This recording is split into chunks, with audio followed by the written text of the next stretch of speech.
جب بھی مغلیہ سلطنت کی تاریخ کا ذکر ہوتا ہے تو شاید ہی کوئی نام اورنگزیب عالمگیر سے زیادہ بحث اور تکرار کا موضوع بنتا ہو۔ وہ ایک ہی وقت میں ایک معمار بھی تھے اور کچھ لوگوں کے نزدیک ایک تباہ کن حکمران بھی۔ تو چلیے آج ہم اسی پیچیدہ شخصیت کی کہانی کی گہرائی میں اترتے ہیں۔ اورنگزیب کا نام آتے ہی نہ ذہن میں سب سے پہلا اور سب سے بڑا سوال یہی گونجتا ہے، وہ ایک ہیرو تھا یا ویلن؟ یہی وہ بنیادی کشمکش ہے جو ان کی میراث کو آج بھی اتنا متنازع بنائے ہوئے ہے۔ اورنگزیب کی شخصیت سچ پوچھیں تو گہرے تضادات سے بھری ہوئی تھی۔ ایک طرف وہ سلطنت کا ایک عظیم معمار تھا جس نے مغلیہ سلطنت کو اس کے انتہا تک پہنچایا، تو دوسری طرف وہ ایک ایسا سخت گیر حکمران تھا جس کی پالیسیوں پر آج تک بحث جاری ہے۔ تو شروعات کرتے ہیں پہلے حصے سے، ایک متنازع شہنشاہ۔ آخر کیوں ان کا نام اتنا متنازع ہے؟ آئیے اس بحث کی جڑوں کو سمجھتے ہیں۔ اب آتے ہیں کہانی کے دوسرے رخ کی طرف، سلطنت کا معمار۔ یہ ایک حقیقت ہے کہ اورنگزیب کے دور میں مغلیہ سلطنت اپنے عروج پر پہنچی اور اس کی وجہ ان کی شاندار فوجی حکمت عملی اور انتظامی قابلیت تھی۔ یہ کوئی چھوٹی بات نہیں تھی۔ اورنگزیب کے دور حکومت میں مغلیہ سلطنت اپنی تاریخ کی سب سے بڑی، سب سے وسیع حدود تک پہنچی۔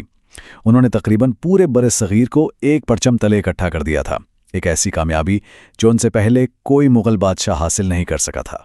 40 لاکھ مربع کلومیٹر، ذرا تصور کریں، یہ آج کے ہندوستان سے بھی بڑا علاقہ ہے، اور یہ وسیع سلطنت ان کی بے مثال فوجی مہمات کا سیدھا نتیجہ تھی۔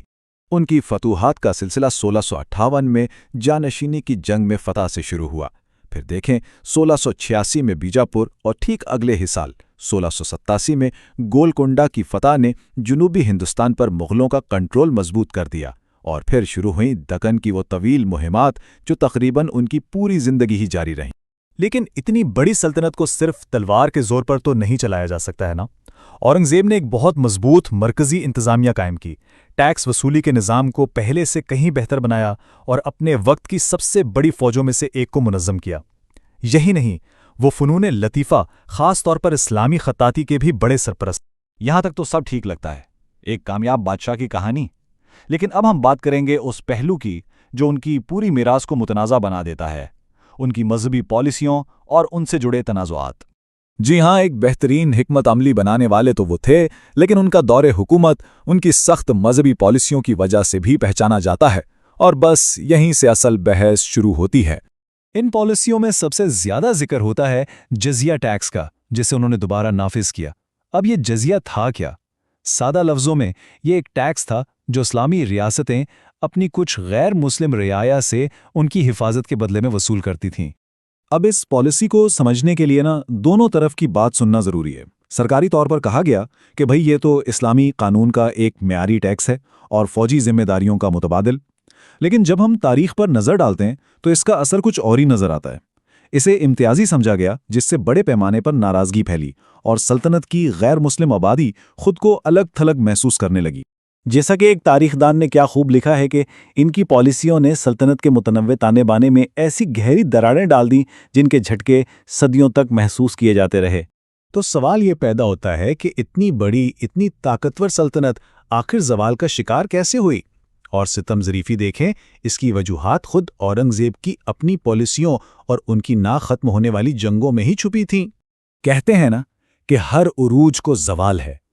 اورنگزیب کے معاملے میں جن عزائم نے سلطنت کو عروج بخشا، انہی کے اندر اس کے زوال کے بیج بھی موجود تھے۔ ان کی کامیابیاں اور ناکامیاں ایک دوسرے سے بہت گہرائی میں جڑی ہوئی تھیں۔ یہ زوال کوئی ایک دن میں نہیں آیا، یہ ایک طرح کی زنجیر تھی، ایک کڑی دوسری سے جڑی ہوئی تھی۔ سب سے پہلے آئی دکن کی وہ 27 سالہ لمبی جنگ۔ اس جنگ نے شاہی خزانے کو خالی کرنا شروع کر دیا، اور جب پیسہ ختم ہوا اور مرکز کمزور پڑا تو کیا ہوا؟ پورے ملک میں مقامی بغاوتیں سر اٹھانے لگیں۔ اس کا معاشی اثر تباہ کن تھا۔ اورنگزیب کو جب تخت ملا تو خزانہ بھرا ہوا تھا، لیکن ان کی لامتناہی جنگوں نے، خاص طور پر دکن کی مہم نے، سلطنت کو بالکل کنگال کر کے رکھ دیا، دیوالیہ پن کے دہانے پر پہنچا دیا۔ تو نتیجہ کیا نکلا؟ یہی کہ ایک طرف جنگیں اور دوسری طرف اندرونی بغاوتیں۔ ان دونوں چیزوں نے سلطنت کے سارے وسائل نچوڑ لیے۔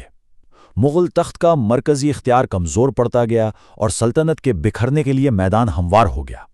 تو اب ہم آتے ہیں آخری حصے کی طرف، عالمگیر کا ورثہ۔